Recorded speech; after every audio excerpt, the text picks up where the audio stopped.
Olá, pessoal, sejam bem-vindos à nossa aula de hoje da disciplina de Gestão de Inovação 1, dentro do curso de especialização em Gestão da Inovação do Instituto Federal de Educação, Ciência e Tecnologia do Sul de Minas Gerais. Eu sou o professor João Francisco e, dentro dessa disciplina, estarei discutindo com vocês algumas questões relacionadas à gestão da inovação.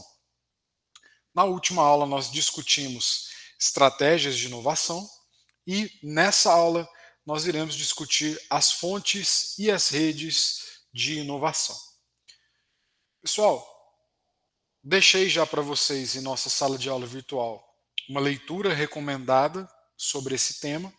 Dentro da aula também nós temos aqui alguns slides em que eu coloco um tópico chamado Para Saber Mais, com alguns links de artigos científicos que discutem o tema, ou melhor, os temas que nós estamos discutindo nessa aula.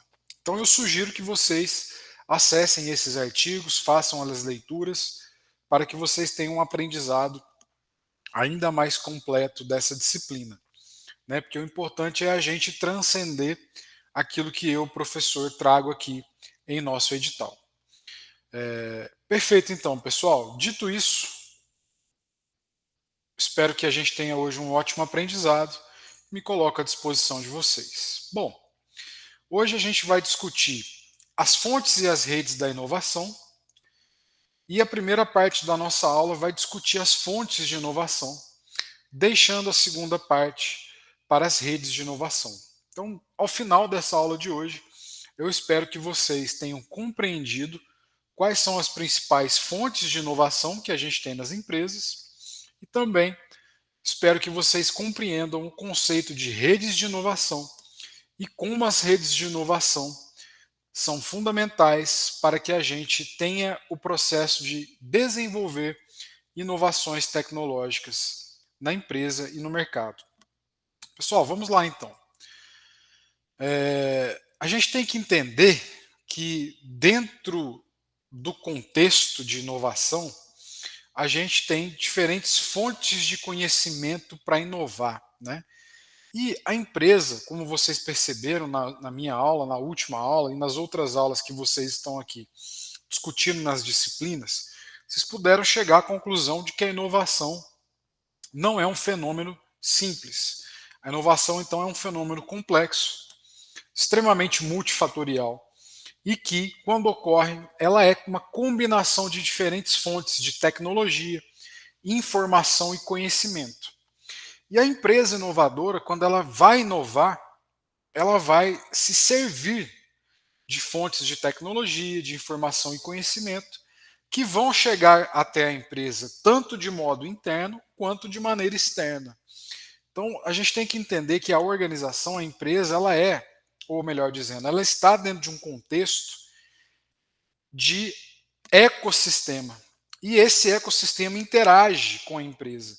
Então, essa interação a gente vai ter ali os stakeholders, que são os parceiros de negócio, os acionistas, a sociedade como um todo, os consumidores dos produtos e serviços que aquela empresa vende, os concorrentes, os fornecedores. Então, em meio a esse ecossistema, nós temos uma combinação de diferentes, então, fontes de tecnologia, informação e conhecimento para que ocorra a inovação e para que a empresa, então, tenha essa característica de empresa inovadora. Então, de modo geral, como a inovação é um processo extremamente complexo, nós podemos perceber que ela não ocorre de maneira simples e que ela ocorre, então, com fontes internas à organização e externas à organização.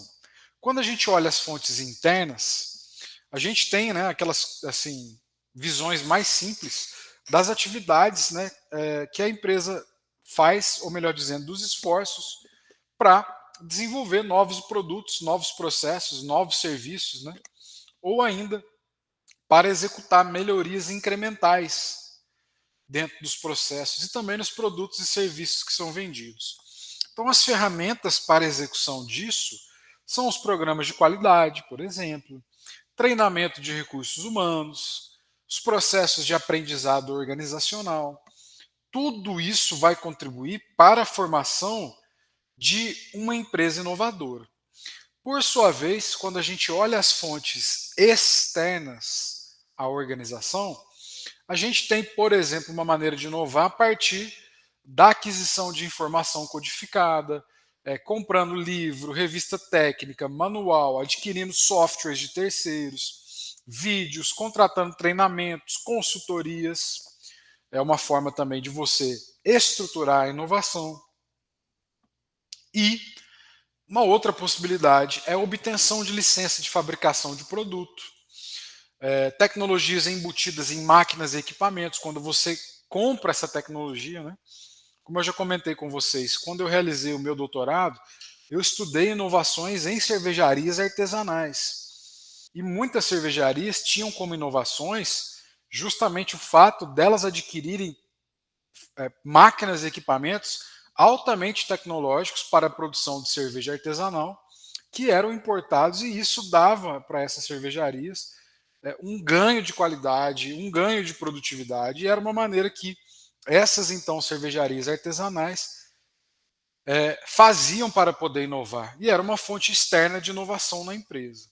Então, de maneira geral, a gente pode perceber que nós temos fontes internas e externas, e elas vão estar ali atuando dentro desse contexto e emergindo como fontes de conhecimento para inovação dentro das empresas. E aí, pessoal, avançando a nossa discussão aqui, a gente tem as fontes de tecnologia mais usadas pelas empresas, né? Eu trouxe esse quadro que eu estou apresentando para vocês, que ele faz um resumo para que a gente possa entender. Então vamos lá, vamos olhar ele item por item para que a gente possa ter uma compreensão um pouco melhor. Então, quando a gente tem a fonte de tecnologia, desenvolvimento tecnológico próprio, o exemplo disso é a pesquisa e desenvolvimento. É quando a empresa tem um setor só de P&D, por exemplo, né? As grandes empresas do setor farmacêutico, por exemplo, de engenharia, de software, as indústrias automobilísticas, petrolíferas, entre outras, né? São empresas que têm um P&D muito aplicado para desenvolver inovações a partir do desenvolvimento tecnológico próprio. Uma outra possibilidade é realizar a experimentação e a engenharia reversa, né? De você ali adquirir um produto até mesmo do concorrente e desmontar aquele produto para entender como que ele foi produzido e quais inovações estão ali implícitas dentro daquele produto. Uma outra fonte de tecnologia, gente, são os contratos de transferência de tecnologia, né? Vocês vão ter outras discussões dentro desse curso que vão aprofundar essas questões, mas como exemplos básicos aqui, a gente tem a licença e patente, né? Contrato com a universidade para você realizar a transferência dessa tecnologia, contratos e convênios com centros de pesquisa, né? No Brasil, a gente melhorou muito com relação a transferência de tecnologia com relação aos nossos últimos anos aí. Há um avanço cada vez maior. As principais universidades do país, elas realizam uma transferência de tecnologia, principalmente as universidades públicas, né, que respondem pela grande quantidade de pesquisa, pela maior quantidade de pesquisa que a gente realiza. E é um artigo que eu vou pedir para vocês realizarem a leitura, que vai discutir justamente transferência de tecnologia, e eu vou indicar ele mais adiante. Bom, a tecnologia incorporada é quando você justamente, né, compra máquina, equipamento, um software embutido que vai trazer para você ganhos de produtividade, eficiência, entre outras coisas, e é uma maneira de você ter uma fonte de tecnologia inovadora. Uma outra questão é o conhecimento codificado, né? É aquele que já está registrado em livros, manuais, revistas técnicas, internet, feira, exposição, software, curso, programa educacional. Então, é todo aquele conhecimento que está codificado já e solidificado. Existe também o conhecimento tácito, né, que é aquele que vem a partir da realização de uma consultoria, é aquele que vem de contratação de recursos humanos experiente, é aquele que vem de inúmeras situações, como por exemplo, a gente ter num contexto organizacional, estágios, treinamento prático, entre outras questões que vão ajudar e contribuir para que a gente tenha esse conhecimento tácito como fonte de inovação. E por fim, aí o quadro vai trazer para a gente o aprendizado cumulativo, que é onde a gente faz aprende fazendo, usando, interagindo, discutindo e documenta, né, e registra isso e difunde na empresa para que esse aprendizado seja então debatido, construído de forma coletiva e difundido dentro de toda a organização. Então percebam que nós temos aí inúmeras fontes de tecnologia que são as mais utilizadas pelas empresas dentro do contexto que nós estamos estudando. E aí, gente, olhando agora de maneira geral, né, as atividades, por exemplo, de pesquisa e desenvolvimento, que é o P&D, né, a gente pode chamar de desenvolvimento tecnológico próprio, é quando a empresa vai se debruçar em ciência e tecnologia, né, ela vai fazer pesquisa básica, né, também pode fazer, não faz tanto, que a pesquisa básica é aquela que busca o avanço científico, mas ela vai fazer em 99,9% das vezes a pesquisa aplicada, que é aquela que vai buscar a solução de problemas práticos, né, e desenvolvimento de maneira experimental, voltada à geração de produtos, serviços e processos. Então as empresas elas vão realizar P&D justamente buscando resolver os problemas que a sociedade enfrenta, para que elas possam vender produtos e serviços. E isso, né, é muito comum. E, de novo, principalmente essas empresas que eu já relatei para vocês aqui, que têm foco em P&D, né, principalmente as empresas de tecnologia, seja tecnologia na área de saúde, farmacêutica, software, máquinas e equipamentos, petróleo, aviação, né, entre outras. E aí, quando a gente olha essa questão, a gente percebe que nos países desenvolvidos, a maior parte das atividades de P&D é realizada pelas empresas. Porém, o Estado exerce um papel fundamental na expansão do conhecimento e da base científica, necessários para que o setor produtivo desenvolva tecnologias aplicadas. A gente muitas das vezes encontra um discurso raso de que o Estado não tem que se meter em ciência e tecnologia, né? Principalmente muitas pessoas que erroneamente discutem o conceito de Estado mínimo sem saber o que está falando. E o Estado ele é sim e deve ser um promotor de ciência e tecnologia. E aí um livro que eu recomendo para vocês é o Estado Empreendedor da Mariana Mazzucato, que vai trazer uma discussão muito bacana sobre isso e ampliar o horizonte de pensamento para que a gente possa entender que até nas economias desenvolvidas, que tem muitas empresas que têm um P&D fantástico, o Estado tem um papel fundamental dentro desse contexto. Então, quando a gente traz para a nossa realidade brasileira, nós que temos poucas empresas que fazem P&D, nós que temos um contexto no qual os doutores e mestres têm pouca ou pequena valorização de P&D nas indústrias e acabam tendo que se empregar nas universidades públicas, majoritariamente, a gente precisava reverter esse contexto. E no Brasil a gente tem isso como calcanhar de Aquiles. Porém, né, a grande parte ainda do P&D desenvolvido no Brasil vai acabar sendo realizada dentro das universidades públicas. Então, para nós, né, é um desafio grande no Brasil, é tentar ampliar essa questão de P&D para que as nossas empresas também entendam a necessidade do P&D, buscando a solução de problemas práticos, e a gente também não desmerecer ou achar que o Estado não tem que se meter nisso, que é um grande equívoco. Tá? Então, o Brasil, a gente precisa desatar esses dois nós aí sobre essa questão de modo específico. Bom, uma outra questão que a gente precisava pensar dentro desse contexto é a cooperação em P&D.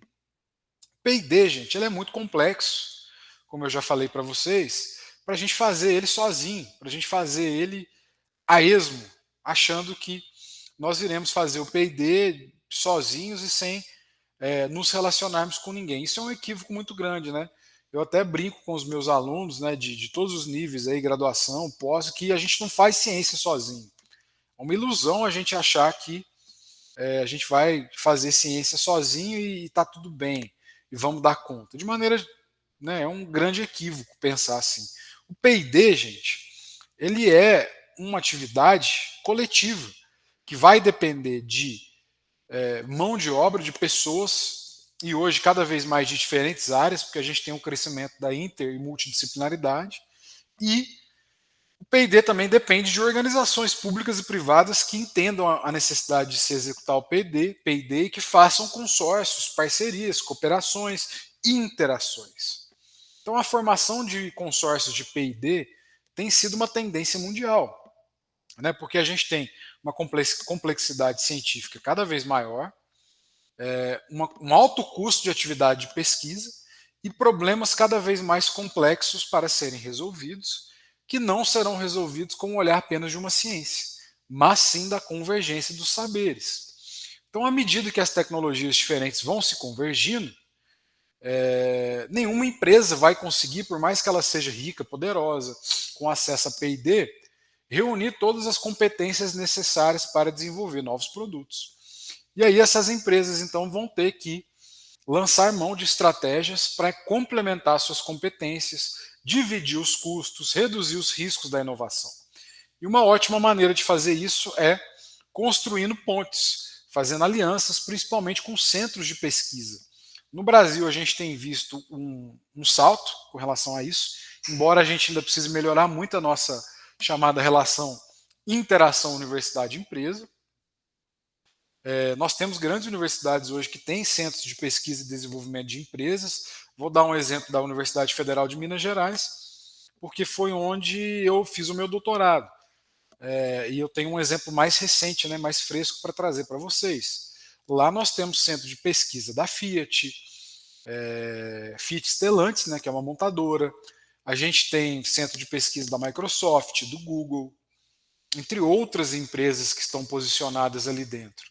Da Vale, mineradora, da Valurec, que também é mineradora. Tudo isso para construir o quê? Estratégias e alianças para complementar as competências, dividir os custos da inovação e conseguir inovar. Porque cada vez mais exige-se que a inovação resolva problemas extremamente complexos e para isso não é fácil. Então, a cooperação em P&D é um caminho que não tem mais volta, tá? Então nós precisamos refletir sobre isso e entender o quanto ela é importante e quanto a cooperação em P&D é fundamental para o desenvolvimento do Brasil quando a gente olha os pontos de vista econômico, social e tecnológico do nosso país. Deixei aqui para vocês um para saber mais, tá? Acessem e aprofundem nessa discussão, porque eu entendo que ela é muito importante para nós. Bom, uma outra questão, gente, dentro desse contexto, é a transferência de tecnologia. Vocês vão ter uma disciplina posteriormente que vai discutir valoração e o professor é expert também em valoração e transferência, então ele vai abordar isso com um pouquinho mais de profundidade. Mas eu vou dar uma pincelada aqui, mostrando que o processo de transferência de tecnologia ele envolve processos de transmitir conhecimento por contrato de assistência técnica. Por exemplo, a empresa obtém ajuda para iniciar o processo produtivo a partir de um contrato de transferência com outra empresa, né? Lança novo produto, obtém licença de fabricação de produtos já comercializados por outras empresas, obtém licença para utilizar a marca já registrada, por exemplo, adquire serviços técnicos de engenharia e ocorre dentro desse contexto a comercialização de tecnologia via licenciamento, gente, que é uma atividade muito relacionada à internacionalização da inovação, muito mais do que uma atividade doméstica, já que as empresas detentoras de tecnologias procuram evitar o fomento de concorrentes diretos, tá, dentro do mercado em que atuam. Então, a transferência de tecnologia é uma opção, né, de você licenciar a tecnologia para outra empresa e você também pode inovar dessa maneira. Do mesmo modo, eu deixei um artigo aqui muito legal para vocês, de um professor lá da USP de Ribeirão Preto, que faz uma discussão muito interessante sobre transferência de tecnologia, e eu entendo que vale a pena também dar uma aprofundada nessa questão.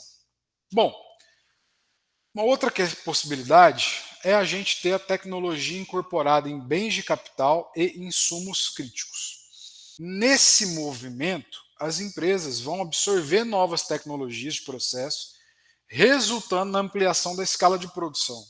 Elas vão também reduzir custos, tá? Muito provavelmente redução de custos no lançamento de novos produtos. Agora, no nosso caso, em que nós temos um país em desenvolvimento, o esforço tecnológico vai se dar por meio de aquisição de máquinas e equipamentos incorporados às plantas existentes ou a forma de turnkey, né? Que o pacote tecnológico, a empresa vai comprar tudo, métodos e procedimentos. Um exemplo bem claro, gente, é que o curso que vocês estão fazendo ele está lotado no IF Sul de Minas Campus Passos. Passos é uma cidade do sudoeste de Minas Gerais, né? Para quem não é mineiro ou não conhece o nosso estado, né? Minas Gerais é muito grande, então vou tentar posicionar vocês quanto a isso. É uma cidade do porte médio, tem hoje cerca de 120 mil habitantes, tem um certo desenvolvimento bom, né, com o Instituto Federal, Universidade Estadual de Minas Gerais, uma universidade privada, né, tem, enfim. E recentemente Passos foi escolhida para ser sede da maior fábrica da Heineken fora da Holanda. E a fábrica já está finalizando para começar a produzir cervejas a partir de junho de 2025. Então está próximo, né? E recentemente nós no Instituto Federal tivemos uma proximidade com a direção da Heineken Brasil, quando eles estiveram aqui na cidade, fizemos alguns eventos em conjunto, feira de talentos, né, entre outras questões para preenchimento de mão de obra da Heineken e tudo mais. E a Heineken trouxe para a gente justamente essa visão. Ela importou todo o equipamento de produção cervejeira. Não é nada produzido no Brasil. Vem tudo de fora. Então ela faz uma tecnologia incorporada, né, de bem de capital. Então ela traz todo esse maquinário de fora e incorpora essa planta que ela tem aqui na cidade de Passos. Tá? Então é uma coisa assim muito interessante, mas ao mesmo tempo também é um pouco reflexiva. Né? Nós aqui no Brasil abrigando uma grande cervejaria, maior fábrica deles fora da Holanda, mostrando a potencialidade do mercado brasileiro. Porém, as máquinas e equipamentos para a produção cervejeira vêm tudo de fora. A gente não consegue produzir essa tecnologia. Então é uma coisa assim para a gente poder refletir, posicionando com esse exemplo para vocês. Uma outra questão que a gente pode pensar é sobre o conhecimento tácito e codificado. Né? O conhecimento utilizado em atividades econômicas, né, geralmente a gente divide ele em codificado e tácito. O codificado é aquele que está apresentado, gente, sobre a forma de informação.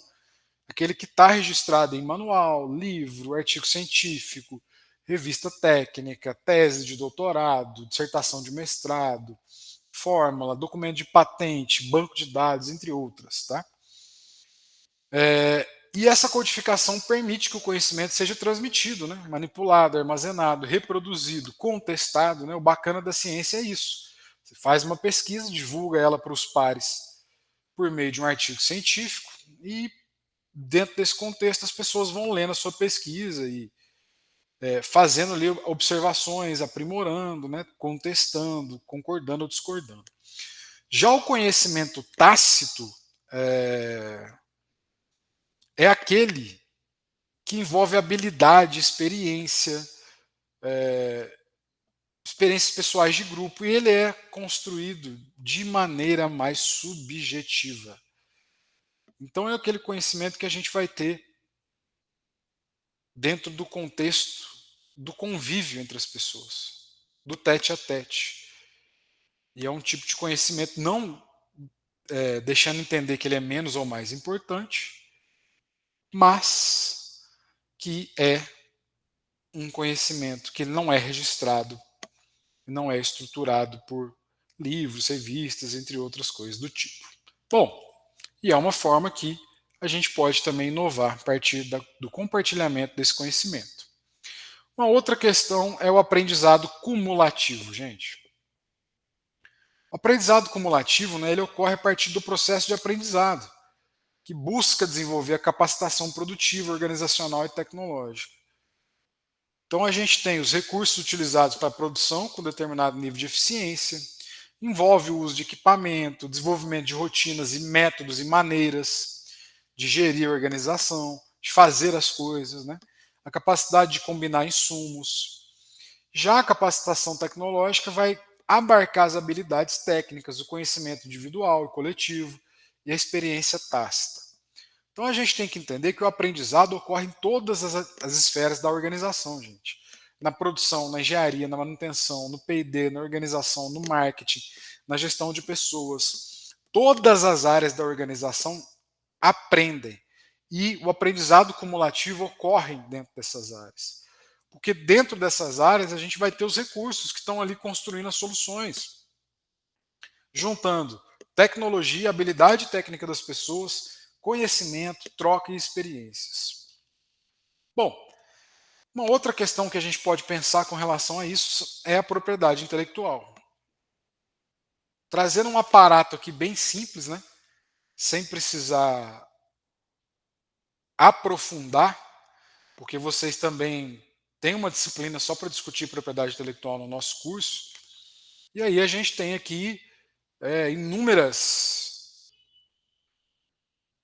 possibilidades dentro da propriedade intelectual. Né? A gente tem patente de invenção, né? Justamente aquela patente que vai proteger invenções com novidade, né? Fórmula química, equipamento, a patente, o modelo de utilidade, né?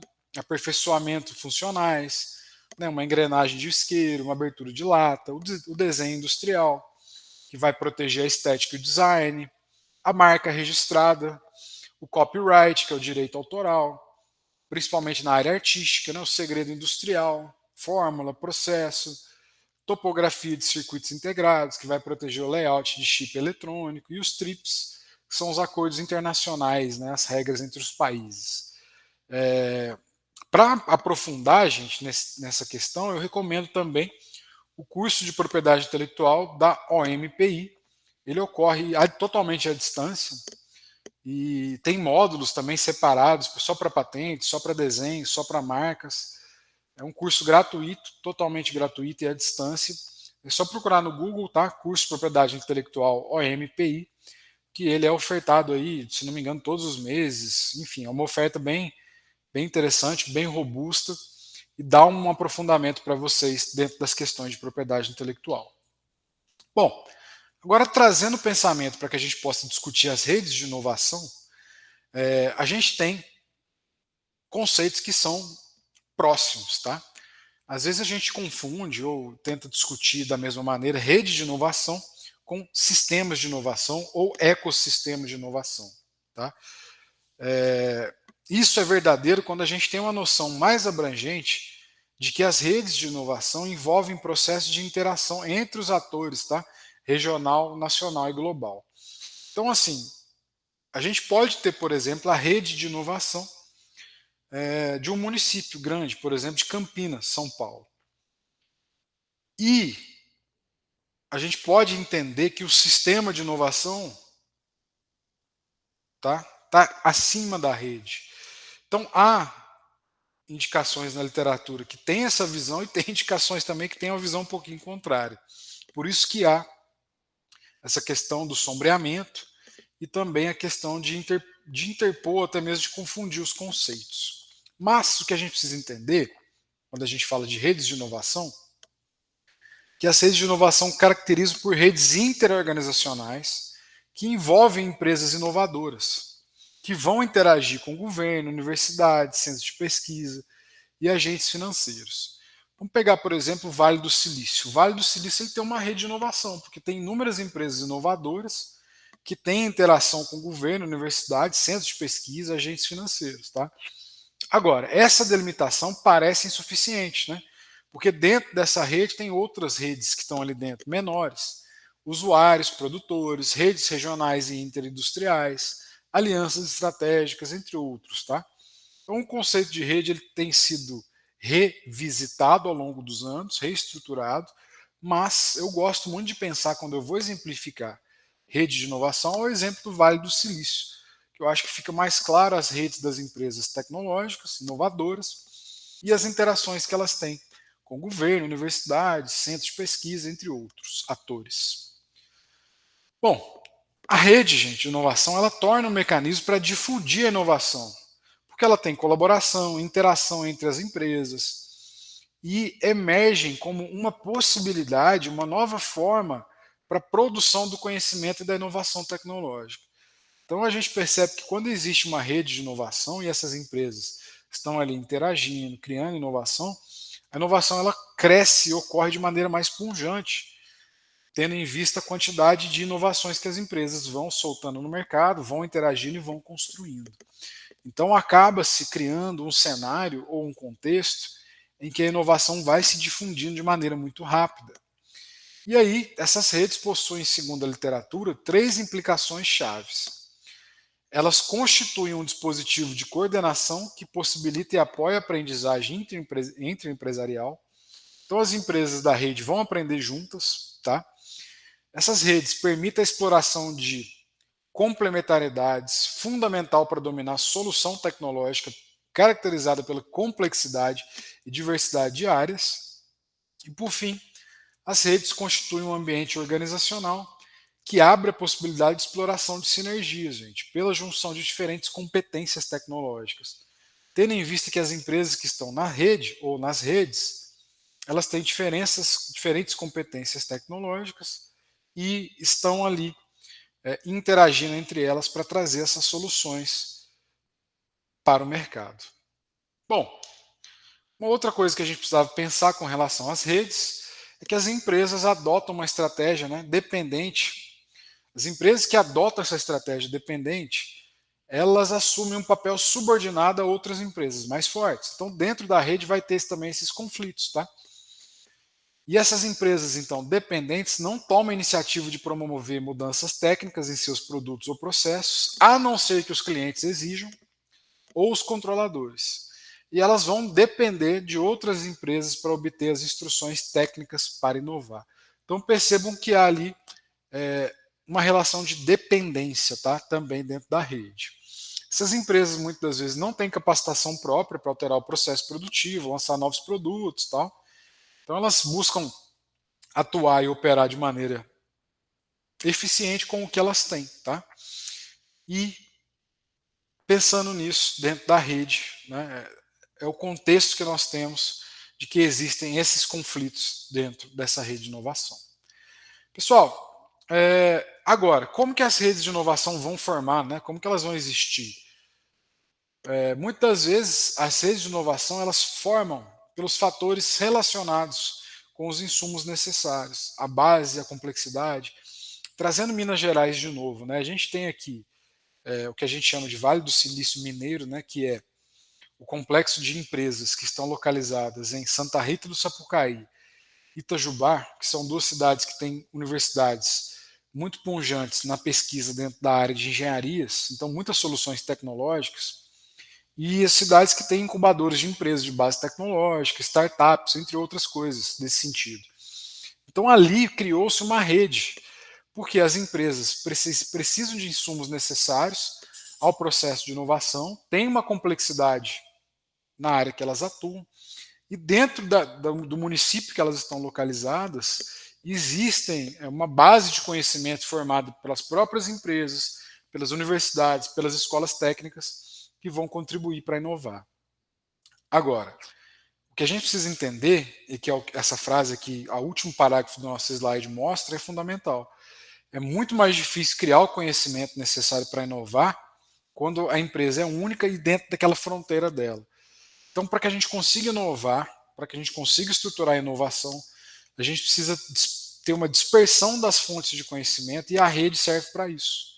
Para que a gente não tenha firmas individuais, mas sim a criação de redes que é fundamental, é chamado de locus para a inovação.